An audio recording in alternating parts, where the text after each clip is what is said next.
लोकसभा में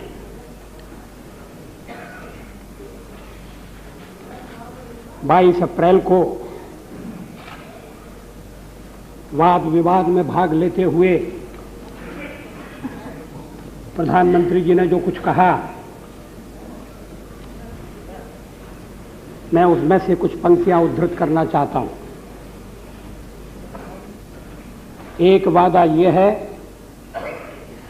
कि जब तक मैं इस सरकार में सरबराह हूं तब तक यह सरकार ट्रांसपेरेंट सरकार रहेगी। यह सरकार पूरी तरह से कोशिश करेगी कि ये अकाउंटेबल रहे। इसके बाद भी ये भ्रष्टाचार के मुद्दे पर बोलते रहे हैं। उन्होंने ये स्वीकार किया कि भ्रष्टाचार के खिलाफ कुछ कड़ी कार्रवाई की आवश्यकता है।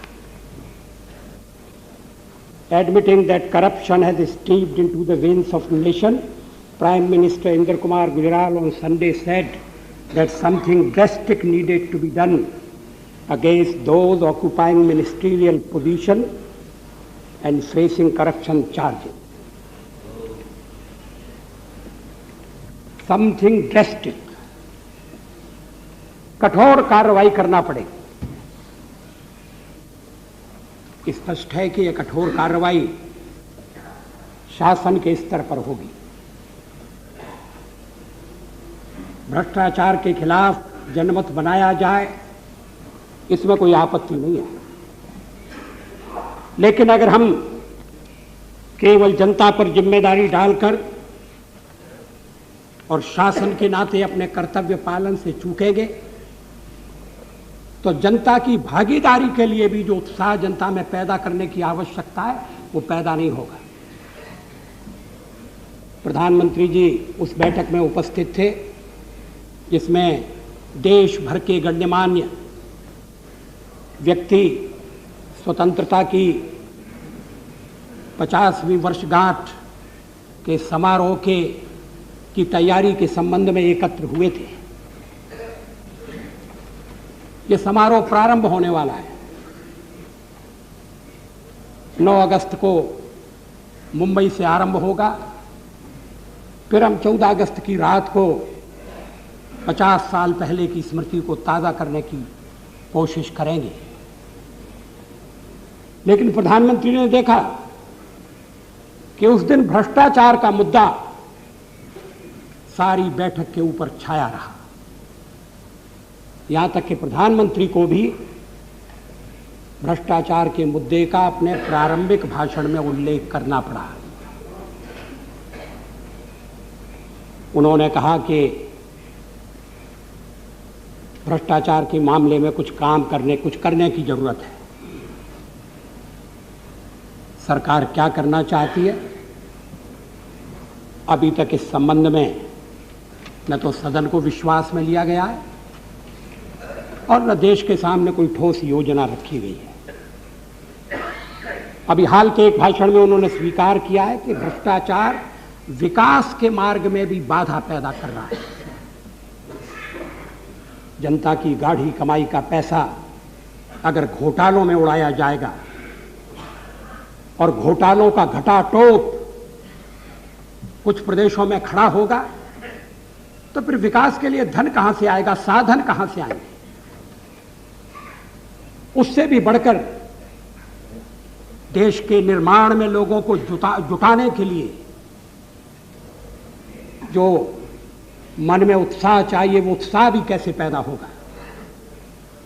नेता अगर लूट में फंसे रहें और किसान, मजदूर, कर्मचारी से कहा जाए कि वो अपने कर्तव्य का ठीक तरह से पालन करे, मेहनत करे, तो इसका कोई असर नहीं होगा। अध्यक्ष महोदय, कैसे दुर्भाग्य की बात है कि पिछले 50 सालों में हमने भ्रष्टाचार के मामले में जो परंपराएं डाली थी, जो एक विरासत हमें उत्तराधिकार में मिली थी, आज उसको चुनौती दी जा रही है। वो विरासत ये थी कि अगर सत्ता में बैठे हुए किसी राजनेता के खिलाफ भ्रष्टाचार के आरोप लगे और उन आरोपों को प्रथम दृष्टि में साधार माना जाए, आगे जांच करना आवश्यक हो, तो फिर ऐसे व्यक्ति के लिए उसका मामला अदालत में भेजने के साथ साथ उस व्यक्ति को अपने ऊंचे पद से हट जाना चाहिए, स्वेच्छा से त्यागपत्र दे देना चाहिए। टीटी कृष्णमाचारी से लेकर और अभी हवाला कांड तक इस परंपरा का पालन हुआ। हवाला कांड में भी जिन मित्रों के बारे में लिप्त हैं, ये आरोप लगाए गए थे, वो अपने पद से हट गए। कल कुछ और भी व्यक्ति हटे जिनमें हमारे बिहार की विधानसभा में विरोधी दल के नेता श्री यशवंत सिन्हा थे। उन्हें त्यागपत्र देने की जरूरत नहीं, वो विरोधी दल के नेता का दायित्व तो निभा सकते थे, अपने पद पर बने रह सकते थे, लेकिन हमारे मानदंड अलग है। हमने कहा नहीं, आपको भी त्यागपत्र दे देना चाहिए। अडवाणी जी ने कहा कि जब तक हम दोष मुक्त नहीं होंगे हम चुनाव नहीं लड़ेंगे। कल और भी कुछ मित्र दोष मुक्त हुए, लेकिन पहली बार इस परंपरा को, इस विरासत को चुनौती दी जा रही है। बिहार के मुख्यमंत्री कह रहे हैं मैं क्यों इस्तीफा दूं। यह भी कह रहे हैं कि मुझे फांसी पर चढ़ना पसंद है मगर इस्तीफा देना पसंद है। स्वतंत्रता के लिए लोग फांसी पर चढ़ा करते थे।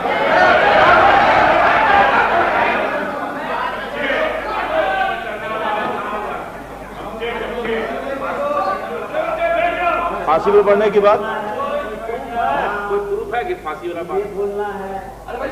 आपके जैसे पेपर से चलेगा, आपके जैसे सम्मानित जवाब दे लोग बोलेंगे फांसी वाला बात लगाना है बिना प्रमाण के, तो दूसरी बात इसमें प्रमाण की क्या जरूरत है? फांसी पर चढ़ने का बात कहां से हुआ है? आप कह सकते हैं कि श्री लालू प्रसाद यादव ने इस तरह का भाषण नहीं दिया।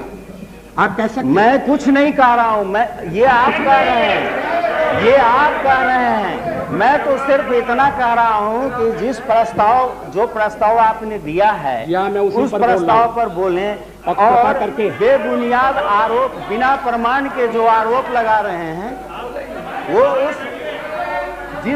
जिस आरोप का किसी ने संज्ञान तक नहीं लिया और तब आप उस आदमी पर आरोप लगाए चले जा रहे हैं। रिसेंट डेवलपमेंट तो यही है कि बिहार विधानसभा में वहां के लोगों ने, वहां के विधायकों ने उनको बहुमत दिया है और आप उनकी बात कर रहे हैं। आप सीधे आरोप लगाए चले जा रहे हैं जिसका कि कोई आधार नहीं है। आपके लिए हमारे मन में बहुत सम्मान था, लेकिन हम नहीं समझते थे कि बेबुनियाद आरोप भी आप लगाएंगे।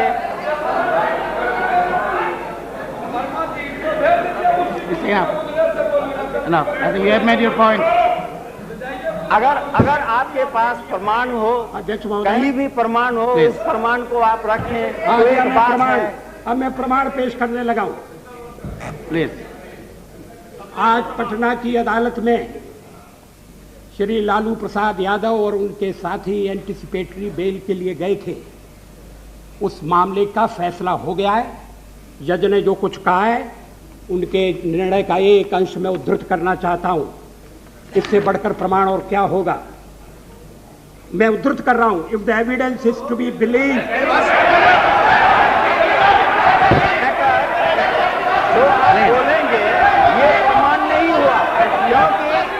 ये मैटर सब जुडिस है और किसी कोर्ट ने, सर्वोच्च न्यायालय ने ये प्रमाण नहीं दिया है।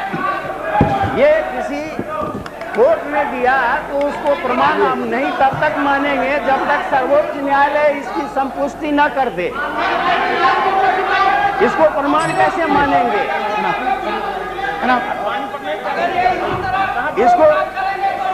इसको आप अगर प्रमाण मानते रहे तो बहुत लोगों के ऊपर चार्जशीट हुआ है, उसको आप प्रमाण मान लेंगे।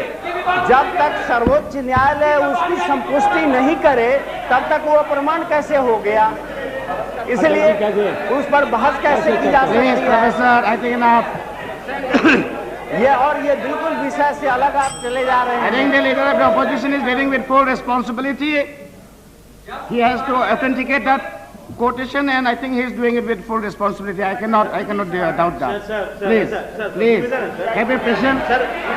You will have a chance to reply. इन्होंने जो प्रस्ताव दिया है sir, You will have a chance to reply. प्रस्ताव को पढ़ के सुना दिया जाए। I will give you time to speak. मेरा आपसे निवेदन ये है सर, जो माननीय अटल जी ने प्रस्ताव दिया उस प्रस्ताव पर आप जब पढ़ के सुनाइए कि उसमें कहां पर स्कैम के बारे में, कहां मुख्यमंत्री के बारे में। नियम तो ये कहता है कि सर आप मुख्यमंत्री और किसी गवर्नर के विषय में या मंत्री के विषय में चर्चा नहीं कर सकते हैं, और जो मामला सब जुडिस पर चर्चा नहीं कर सकते, आपने उसे रूल आउट किया सर। ये प्रस्ताव है, ये प्रस्ताव आप पढ़ के सुना है। Please. प्रस्ताव बना है, You listen. सर जो प्रस्ताव है सर, प्रस्ताव सामने है, सदन के सामने है सर, उस पर चर्चा करने के लिए कोई आपत्ति नहीं है सर, मगर जो सब्जेक्ट से बाहर कैसे चर्चा कर रहे हैं। रिसेंट डेवलपमेंट तो बिहार में यह है कि पूरा बिहार बाढ़ से ग्रसित है, उस पर चर्चा नहीं करेंगे। 70 आदमी मर रहा है, पूरा बिहार के फसल नष्ट हो गया है, करोड़ों किसान के अरबों रुपया के फसल नुकसान हो गया है, वो सीरियस डेवलपमेंट नहीं है। जिस पर 50 बार चर्चा हो गई वो सीरियस डेवलपमेंट है। राजनीति से ग्रसित होकर के एक व्यक्ति के पीछे सारे लोग पड़े हुए हैं। आपको पूरा मौका मिल जाएगा, आपको कहने का मिलेगा, आप जवाब दीजिए बाद में। नियम के विपरीत आपको जवाब देने का मैं मौका दे दूंगा। नियमों के अनुकूल बात चले तो एक बात है, और चार्जशीट तो बहुत लोगों पर हुआ है। नियमों को दरकिनार रखते हुए जब बात की जाए तो उसके लिए तो ये संसद नहीं है। दुनिया भर की बातें करने के लिए ये संसद का ये सदन नहीं है। No, nothing is going on record. Please continue. Please. अदालत के फैसले के रूप में मैं जो कुछ उद्धृत कर रहा हूं उसकी जिम्मेदारी ले रहा हूं। ये अदालत के फैसले का एक अंश है, इसके बारे में कोई संदेह नहीं होना चाहिए। इस फैसले से जो नई परिस्थिति पैदा हुई है उससे केंद्र सरकार निपटेगी, वहां के राज्यपाल उस पर विचार करेंगे। लेकिन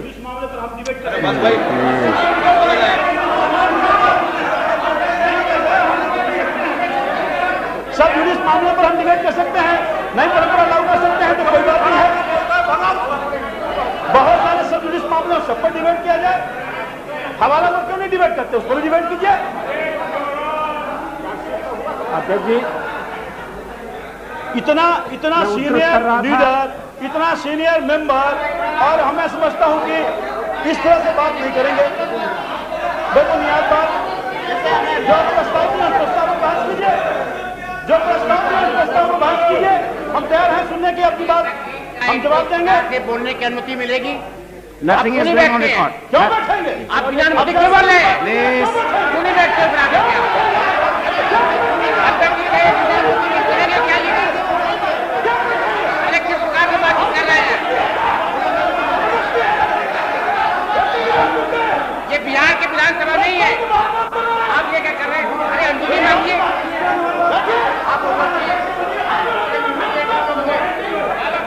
हम बोल रहे हैं अध्यक्ष से, आप कौन होते हैं बीच में बोलने वाले? हम अपनी बात स्पीकर को बोल रहे हैं।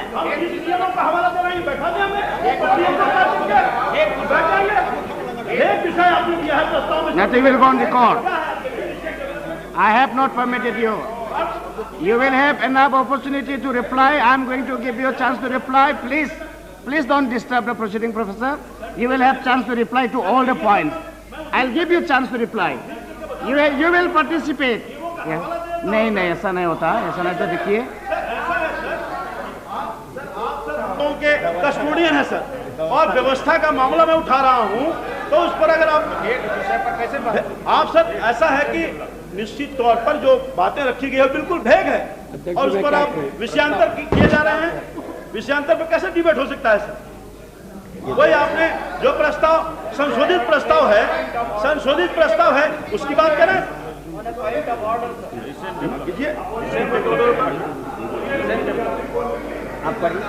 एक औचित्य प्रश्न please. I don't hold it.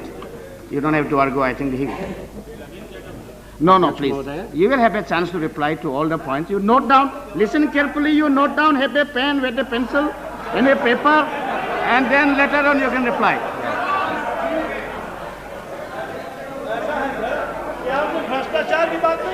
Please. I have permitted the adjournment motion. We are discussing on adjournment motion. Please listen, have a patience, note down the points. You can reply at a later stage. Sir, हम आपकी बात को मान लिए थे और हम सुनने को तैयार हैं सर। आप तो हमेशा मेरा बात मानते हैं, अभी बैठ जाइए। बहुत बहुत शुक्रिया। इससे अंतर न हो, माननीय अटल जी से निवेदन यह है, पता नहीं कितने साल तक कितने साल तक आप लोगों को पढ़ाने का काम किया है। हम क्या आपको कुछ उपदेश दे सकते हैं?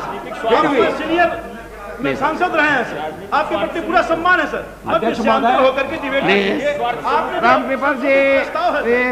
उसमें संशोधित प्रस्ताव है सर, उसमें आप सर आप बात करवाइए सर। सुन तो लीजिए, जवाब भी देंगे सर। अध्यक्ष जी, मेरे प्रस्ताव में राजनीतिक भावनाओं से ग्रसित होकर के कोई बात न कही जाए, उसका राजनीतिक लाभ उठाने के लिए राजनीतिक स्वार्थ से ग्रसित हो जाए तो नहीं होना चाहिए। नहीं तो प्रस्ताव पर बात करें। ये विषयांतर नहीं है, ये विषय से संबंधित है। विषय तो रिसेंट डेवलपमेंट है। अध्यक्ष महोदय, ये राजनीतिक स्वार्थ से ग्रसित होकर के बहस न करते, ये हम अपेक्षा करते हैं अटल जी जैसे नेता से। Whenever a member is not right, I am here to warn the member that you are going out of the rules. You don't have to worry about that. Best thing is let us listen to it. And you give a good reply, and I'm sure you will be able to give a very befitting reply. अध्यक्ष महोदय, ये justice Dhaliwal का निर्णय है जो anticipatory bail petition को अस्वीकृत करते हुए आज दिया गया। मैं उसको उद्धृत कर रहा था, बीच में टोका टोकी हो गई। मैं चाहता हूं रिकॉर्ड ठीक रहे। If the evidence is to be believed prima facie, then it is a clear case of systematic loot of public money over the years, depriving the poor people of their share. Why are you provoking? Therefore, it is a crime against the state. Therefore, the petitioners do not deserve the privilege of anticipatory bail. ये एक लंबी भ्रष्टाचार की कहानी का एक हिस्सा है। हमारे मित्र कह रहे थे कि आप बिहार की परिस्थिति पर बोलिए। मैं बिहार की परिस्थिति पर भी आने वाला हूं, लेकिन क्या भ्रष्टाचार बिहार की परिस्थिति से भिन्न है, अलग है? सवाल एक घोटाले का नहीं है, घोटाले के ऊपर घोटाला, घटाटोप घोटाला, और उससे सरकारी खजाना खाली, विकास के लिए धन नहीं है, प्रगति ठप है, सरकार नाम की चीज नहीं है। पंचायतों के चुनाव नहीं हुए,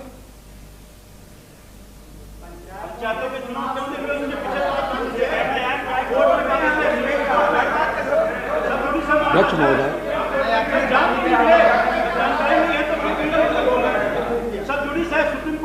सारा प्रयत्न ये हो रहा है।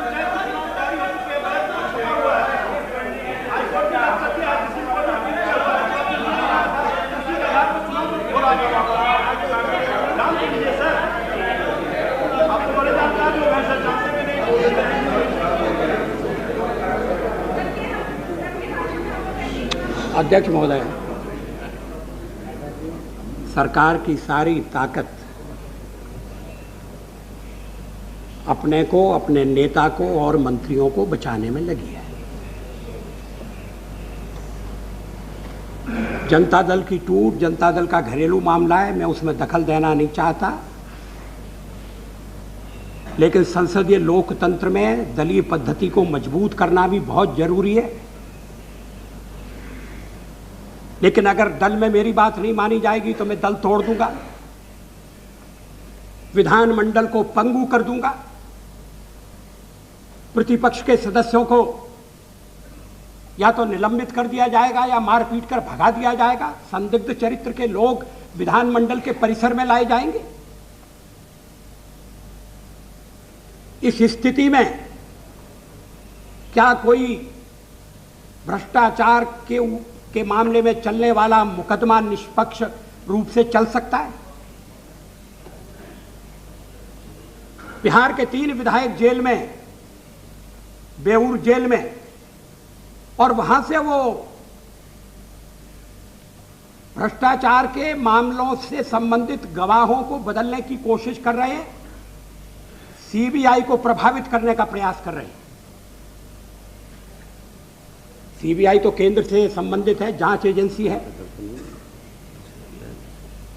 अब तो शिकायत भी नहीं होना चाहिए, उसके डायरेक्टर बदल दिए गए हैं। पहले कभी ऐसा नहीं हुआ कि जिस पर आरोप लगाए गए हैं वो ये शिकायत करे कि सीबीआई ने मेरे खिलाफ षड्यंत्र किया है। क्या इस आरोप का कोई प्रमाण दिया गया? पहले ऐसा कभी नहीं हुआ कि सीबीआई सब लिख कर रही है, आपके हाथ में आ रहा है सब मामला, ये भी पहले कभी ऐसा नहीं हुआ। अध्यक्ष महोदय, इतना ही नहीं, ये कहा जा रहा है कि संविधान में ये कहां लिखा है कि जिसके ऊपर जो आरोप पत्रित हो गया है वो इस्तीफा दे दे, ये कहां लिखा है? तो क्या संविधान में ये लिखा है कि मुख्यमंत्री को लूट की छूट होगी? हर बात संविधान में नहीं लिखी जाती। अनेक देश ऐसे हैं जहां लिखित संविधान नहीं है। देश चलता है परंपरा से, मूल्यों से, आदर्शों से। और आज भ्रष्टाचार का एक मामला नहीं है, एक व्यक्ति का सवाल नहीं है, एक प्रदेश की भी चिंता नहीं है। आज गणतंत्र के लिए खतरा पैदा हो गया है। अगर राज सत्ता मुट्ठी भर अपराधियों के हाथ में केंद्रित हो जाएगी, एक एक करके लोकतंत्र की संस्थाएं पंगु बना दी जाएंगी, अप्रभावी बना दी जाएंगी। जो खिलाफ खड़ा होगा उसकी हत्या का षड्यंत्र रचा जाएगा, गवाह मिलेंगे नहीं मुकदमे के लिए। और यह स्थिति चल रही है। प्लीज मैडम,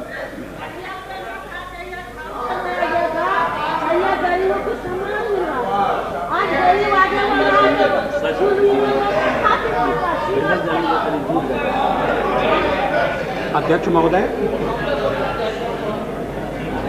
प्रधानमंत्री जी ने मन में तेरा देख लिया है, देखेंगे। पहले दिन के अपने भाषण में कहा था कि हमें स्टेट को बचाना होगा।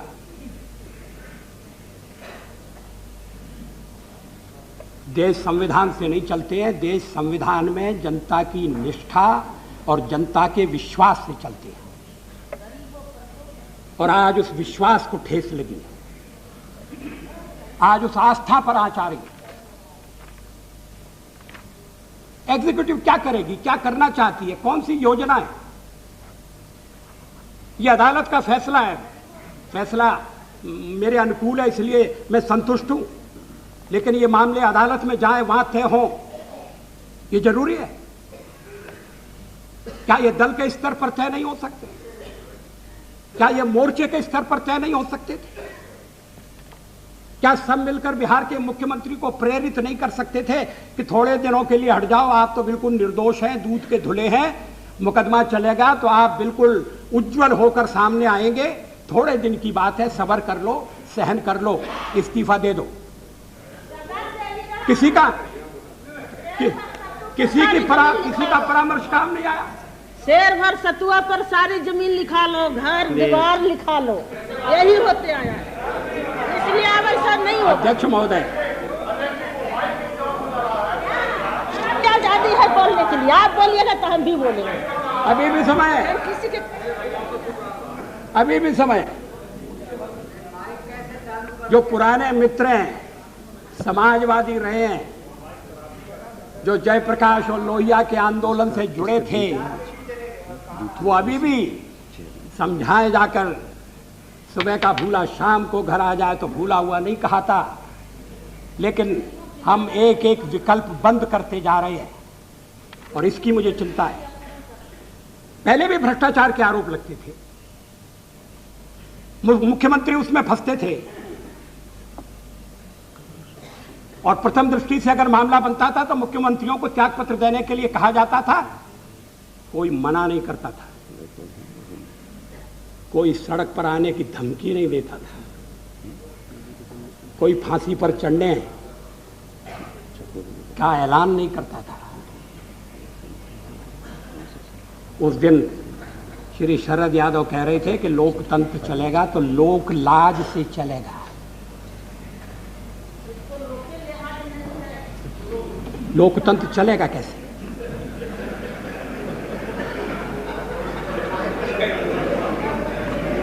अगर पार्टी फैसला नहीं कर सकती तो फिर एग्जीक्यूटिव को फैसला करना चाहिए। लेकिन यह भावना पड़ रही है कि अदालत पर छोड़ दो, कौन मुसीबत में फंसे, कौन जिम्मेदारी ले। फिर चाहे जो मामला हो, दिल्ली में सरकारी कर्मचारियों के आवंटन का सवाल हो या पर्यावरण की रक्षा का प्रश्न हो या पटना में, अभी पटना की बात हो रही थी, पटना की सरकार ऐसी है जिसे जल भराव की चिंता नहीं है। और आपके महाराष्ट्र में क्या हो रहा है?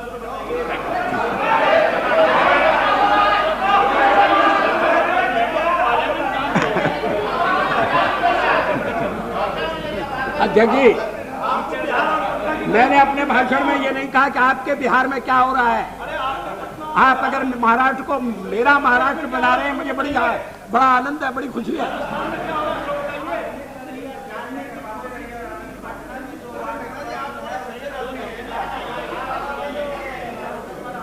नहीं, पटना की याद मुझे श्री सोमनाथ चटर्जी ने दिलाई।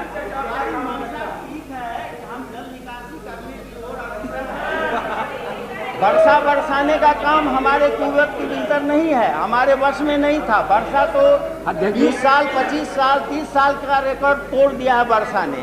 और वैसे में वाटर लॉगिंग हुआ, हम इसके लिए प्रयास कर रहे हैं कि पानी निकाला जाए, उस पर भी आपको शिकायत है, आश्चर्य है।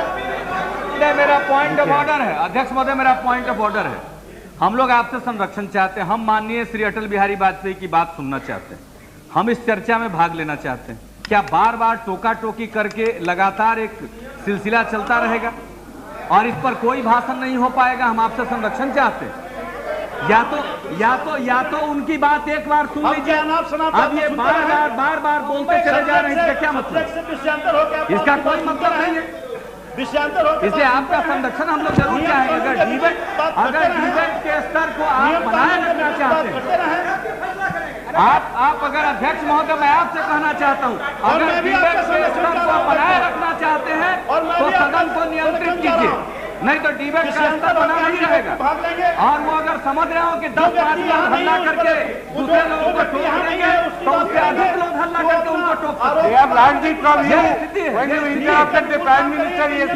यहाँ न्यूमेरिकल अध्यक्ष महोदय, Please sit down now. You remember yesterday what you did? Your own interruption is becoming long. ताकत उनके खिलाफ है और बार बार लोग इस ढंग से अगर ऑब्स्ट्रक्ट करेंगे तो नतीजा इसका अच्छा नहीं होगा। You are right. Don't delay it anymore. करके आप नियंत्रित करें। I agree with you, Mr. Nitish Kumar. The Prime Minister yesterday, what you did to the Prime Minister yesterday, they have learned it from you.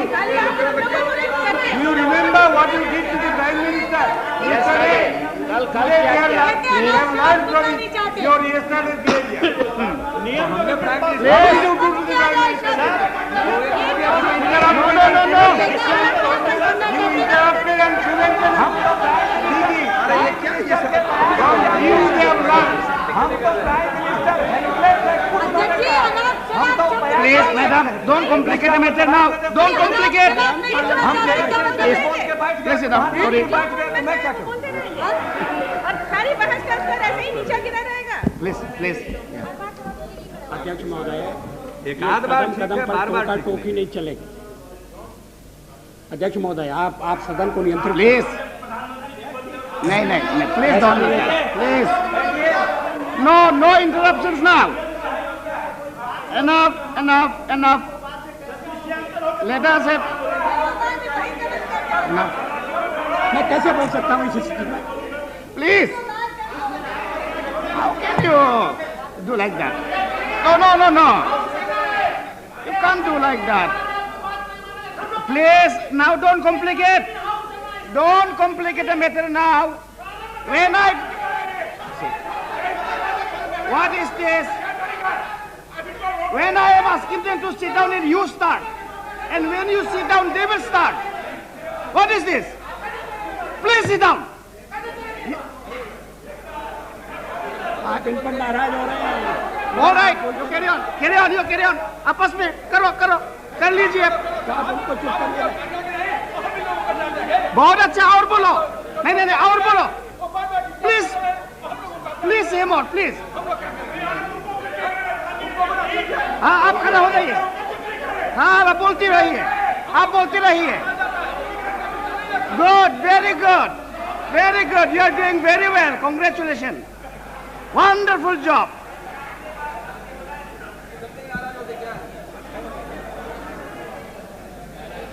अध्यक्ष महोदय, अब पटना में पानी भर गया है और वर्तमान सरकार उस पानी को निकाल नहीं पा रही और कोर्ट आदेश दे रहा है कि सेना की मदद लो। इसमें मेरा क्या दोष है?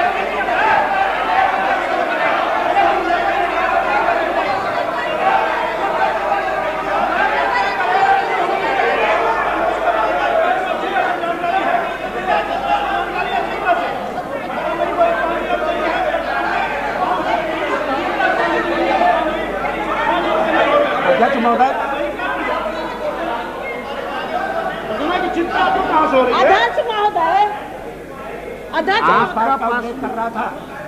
आपका जानकारी है, मुझे मालूम है। इसीलिए प्लीज,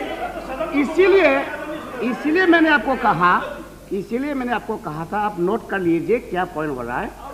आप जब जवाब देंगे ना, तब आप जवाब दीजिए। आपका जानकारी जितना आपका पास है वो आप बोल दीजिए हाउस में।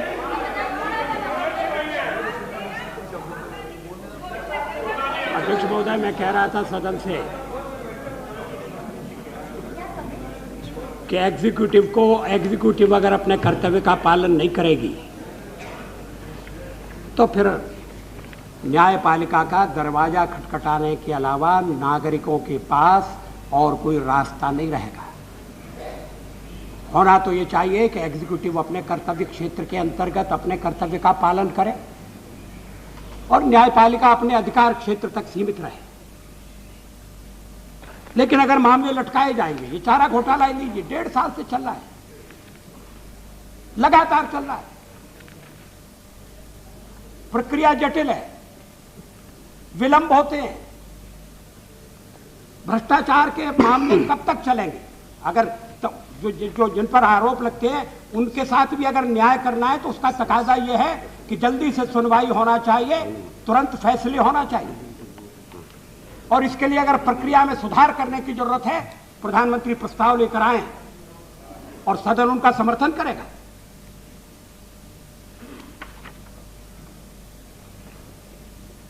ये जो घोटाला था जिसमें पहले 2 साल पहले लोग घोटाले में लपेटे गए थे, अब उसका जैसा मैंने अभी उल्लेख किया कि श्री यशवंत सिन्हा के बारे में आज फैसला आ जाया है, श्री मोतीलाल वोरा और श्री शिवशंकर जी, अजीत पांजा, उनको मुक्त कल मुक्त किया गया। ये 2 साल से चल रहा है। चुनाव नहीं लड़ सके, चुनाव खुद लड़ने के बजाय अपनी बीवी को लड़ाया और फिर बाद में वो सीट भी चली गई। वो एक अलग कहानी है, मैं उसमें जाना नहीं चाहता। लेकिन कितने लंबे मामले चलेंगे? दल के स्तर पर तय हो, संयुक्त मोर्चा कोई फैसला नहीं कर सकता। 356 का उपयोग करना है कि नहीं करना? मैंने आपका कॉमन मिनिमम प्रोग्राम देखा, आजकल उसका उल्लेख कम होने लगा है। उस कॉमन मिनिमम प्रोग्राम में ये नहीं लिखा हुआ है कि आर्टिकल 356 विल बी अबॉलिश्ड, ये नहीं लिखा है आपने। जो लिखा है उस पर ईमानदारी से विचार करिए। मैं उद्धृत करना चाहता हूं, On the second track, the United Front government will immediately appoint a high-level committee to review and update the recommendations of the Sarkaria Commission. ये ठीक है. The committee will be requested to also to go into the vital question of devolution of financial powers from the central government to the state governments. ये भी बहुत अच्छी बात है. और आर्टिकल 356 के बारे में जो कहा है वो इस प्रकार है, scope of article 356 of the constitution has been interpreted and circumscribed by recent decisions of the Supreme Court. Article 356 will be amended to reflect these decisions and to prevent the misuse of that article. Misuse को रोकने की बात कही गई है. तो क्या बिहार में अगर बिहार में उसका उपयोग किया जाता या किया जाए तो क्या वो दुरुपयोग होता? आखिर जब कोई रास्ता न हो, बिहार और महाराष्ट्र की तुलना मत करिए. अकेले बिहार में दलितों का जो सामूहिक नरसंहार हुआ है उसके सामने मुंबई की घटना फीकी पड़ जाती है. आप बैठिए.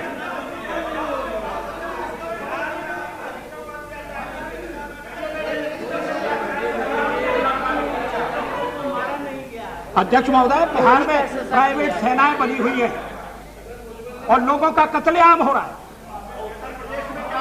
अब उत्तर प्रदेश में आगे, अभी महाराष्ट्र में थे, अब उत्तर प्रदेश में क्या हो रहा है? उत्तर हिंदुस्तान की सबसे भ्रष्ट सरकार को आप समर्थन कर रहे हैं. सुनिए, आपको मैंने आपको जो कुछ कहना है आप नोट करिए. आपके बारी जब आएगी आप उसका रिप्लाई के रूप से आप बताइए.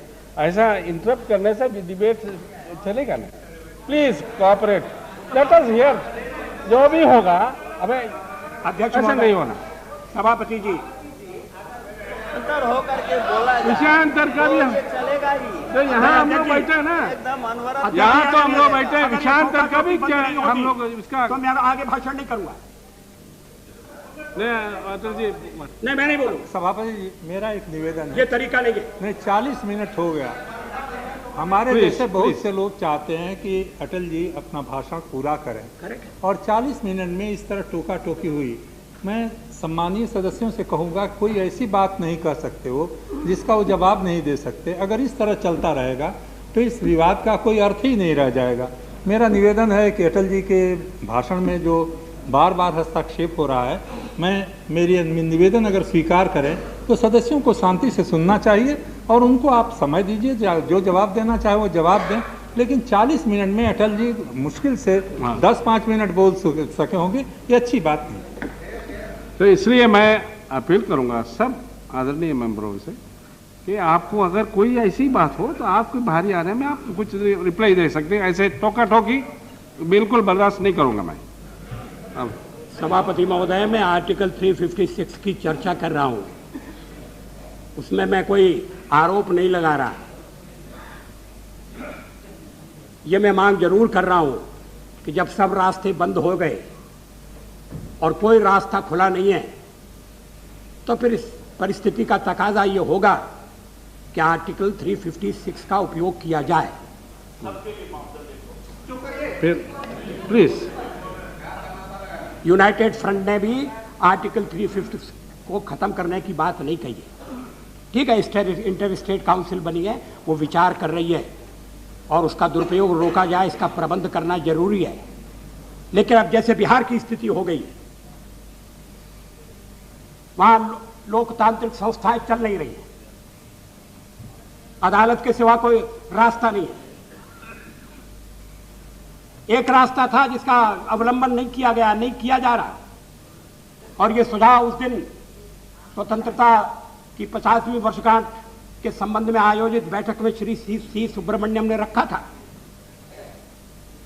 उन्होंने कहा कि बिहार में राज्यपाल महोदय ने मुख्यमंत्री के विरुद्ध लगाई जाने वाली चार्जशीट को देखा है। मुख्यमंत्री पर जो 4 आरोप लगे हैं और उन पर जब मुकदमा चलाने की मांग हुई तो मुख्यमंत्री पर मुकदमा तब तक नहीं चलाया जा सकता जब तक कि गवर्नर की अनुमति नहीं है। और गवर्नर ने कहा कि आरोप कौन से हैं, चार्जशीट कहाँ है।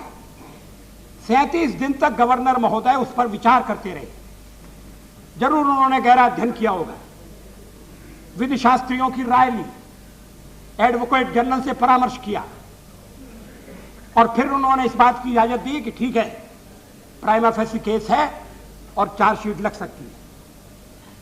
अब इसके बाद क्या गवर्नर महोदय का और कोई कर्तव्य नहीं? क्या उन्होंने ये नहीं सोचा कि चार्जशीट अगर लगा दी जाएगी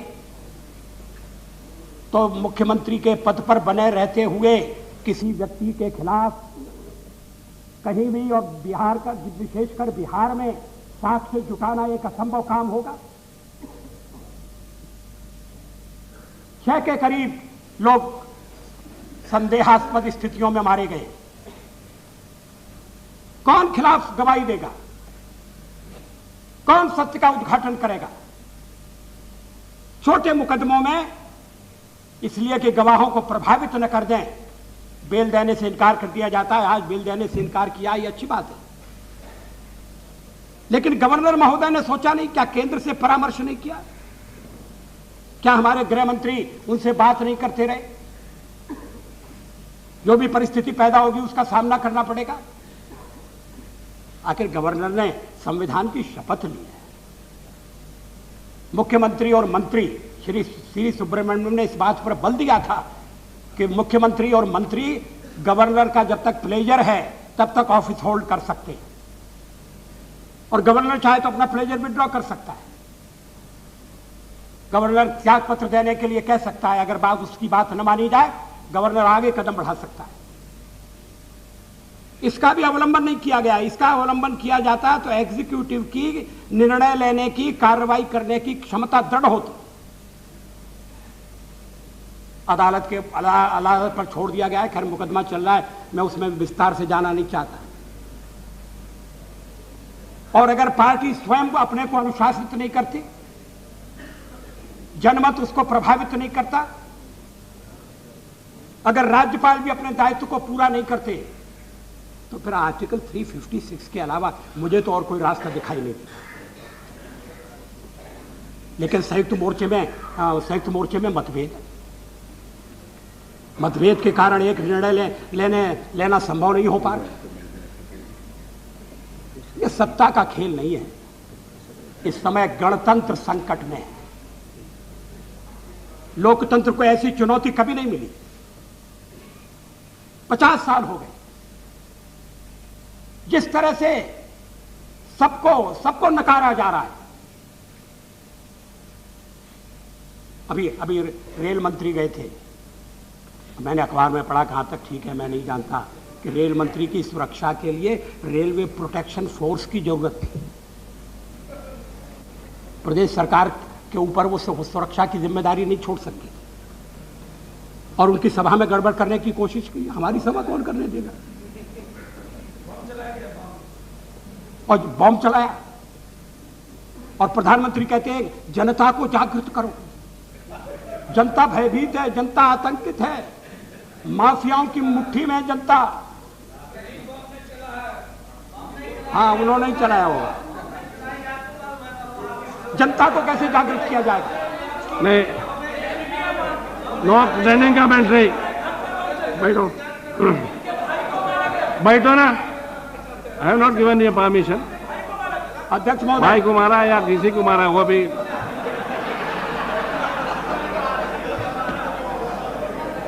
अध्यक्ष महोदय, प्लीज डोंट डिस्टर्ब। कंटिन्यू। चर्चा का प्रारंभ हुआ तो हमारे मित्र श्री सोमनाथ चटर्जी ने पूछा था 356 के बारे में क्या है। अगर और कोई रास्ता न हो तो 356 का अवलंबन होना चाहिए। एक बुराई के रूप में होना चाहिए, कम बुराई के रूप में। लोकतांत्रिक मूल्य खतरे में पड़ जाए, गणतंत्र पर आंच आ जाए और हम कहें कि हम संविधान की 356 का उपयोग नहीं करेंगे, वो उपयोग नहीं होगा, दुरुपयोग नहीं होगा, सदुपयोग होगा। 356 में कोई बुराई नहीं है। सेंट्रल गवर्नमेंट, हाँ मैं इस पर आना चाहता हूं। आज जो प्रदेश में परिस्थिति पैदा हो गई है, वो परिस्थिति अगर केंद्र में पैदा हो गई और अगर हम इसी तरह से ढील देंगे और मूल्यों की चिंता नहीं करेंगे और हर चीज अदालत पर छोड़ेंगे, तो किसी दिन ये मौका आने वाला है कि अदालत की तरफ से हमको मिलेगा एक खर्रा कि आप ये कर सकते हैं, आप ये नहीं कर सकते।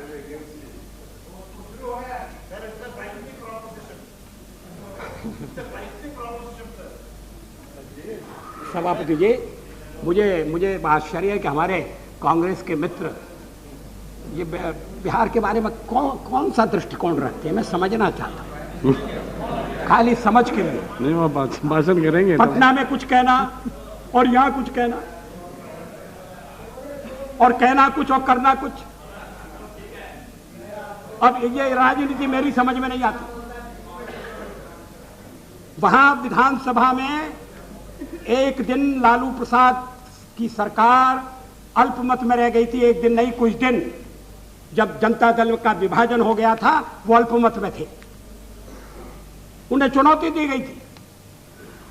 एक तो रात में उन्होंने झारखंड से समझौता कर दिया, किस कीमत पर किया मैं नहीं उसमें जाना चाहता।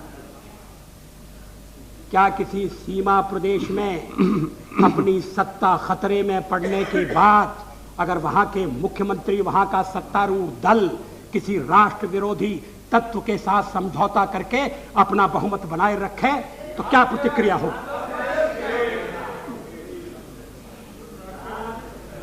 आप प्रत्येक झारखंड के खिलाफ थे तो झारखंड आपने स्वीकार कैसे कर दिया?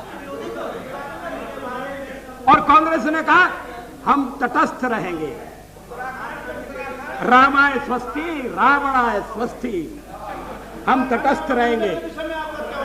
और तटस्थता का कारण यह दिया कि हम विधानसभा में भारतीय जनता पार्टी के साथ वोट नहीं कर सकते। ये संप्रदायवादी हैं, कांग्रेस सेक्युलरवादी है। संप्रदायवादियों के साथ वोट करना उन्हें गवारा नहीं है। लेकिन जब देवेगौड़ा की सरकार हटाने का सवाल आया था तो आपने हमारे साथ वोट किया था या नहीं किया था?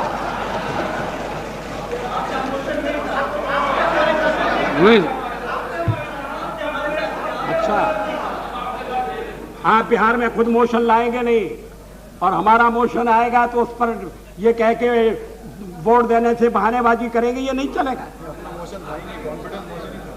और सचमुच में हमारा भी मोशन नहीं था, मुख्यमंत्री ने कॉन्फिडेंस ही किया था। देवेगौड़ा जैसी स्थिति थी, बिल्कुल। मगर आप इसे हटाना चाहते हैं, वो ठीक है। ये राजनीति नहीं है, ये बहुत ही संकुचित खेल है, बहुत ही संकीर्ण खेल है। अध्यक्ष महोदय, मैं समाप्ति की ओर ले जाना चाहता हूं। कामरों को प्रस्ताव को लाने का एक ही उद्देश्य था कि बिहार की बिगड़ती हुई स्थिति की ओर तत्काल ध्यान दिया जाए। 184 में चर्चा हो सकती है, 193 भी चर्चा का एक हमें उपकरण प्रदान करता है। लेकिन आज देश इस सत्र की ओर, इस संसद की ओर जिस आशा भरी निगाह से देख रहा है, अगर हम पहले ही दिन और उसके बाद आपके आदेश के अनुसार दूसरे दिन बिहार की स्थिति पर चर्चा न उठाते तो हम अपने कर्तव्य का पालन करने से चूक जाते। सवाल सरकार को कटघरे में खड़ा करने का नहीं है, सरकार तो कटघरे में है अपनी निष्क्रियता के कारण। प्रधानमंत्री कह सकते हैं कि मैं तो फंस गया हूं, 5 पांडव तो 5 ही थे, या तो 15 पुंगव विराजमान हैं। मैं नहीं समझता कि इससे समस्या का समाधान निकलेगा। संयुक्त मोर्चा बनाए, उसको चलाना आपकी जिम्मेदारी है। लेकिन जैसा आपने अपने प्रथम भाषण में कहा था प्रधानमंत्री महोदय, स्टेट, और मैं उससे एक कदम आगे जाकर कहना चाहता हूं रिपब्लिक, आज खतरे में रिपब्लिक, और रिपब्लिक की रक्षा के लिए कदम उठाना होगा। पार्टियां गौड़ हैं, पहले गणतंत्र 50 साल की आजादी के बाद भी अगर लोगों के मन में स्वतंत्रता का त्योहार मनाने के लिए जैसा उत्साह चाहिए वैसा उत्साह नहीं है, तो हम सब राजनेता, सब दलों के प्रतिनिधि जरा अपने अपने गिरेबान में मुंह डालकर देखें। भ्रष्टाचार के खिलाफ एक जिहाद की आवश्यकता है, निर्मम, निरीह। बार बार कहा जाता है किसी कीमत पर समझौता नहीं होगा, किसी कीमत पर हम कंप्रोमाइज नहीं करेंगे, ये कहा जाता है, लेकिन खाली भाषण से संतोष होने वाला नहीं। शब्द के साथ कर्म की युति चाहिए, उक्ति के साथ कृति चाहिए, भाषण के साथ आचरण चाहिए। और इसके लिए जो भी कठोर कदम, प्रधानमंत्री ने कहा कि कठोर कदम उठाना पड़ेंगे। कौन से कदम उठाना चाहते हैं? उनमें विलंब क्यों हो रहा है? ये सदन का सत्र है, थोड़े दिन चलने वाला है। स्वतंत्रता का त्योहार तो हम मनाएंगे, लेकिन अगर हम भविष्य की चिंता नहीं करेंगे तो ये स्वतंत्रता का त्योहार जिस उत्साह से मनाना चाहिए वो उत्साह हम जनता में पैदा नहीं कर सकते। और इसीलिए एक सारे सदन को झकझोरने के लिए मैं अपना काम रोको प्रस्ताव लाया हूं। आपने मुझे अवसर दिया।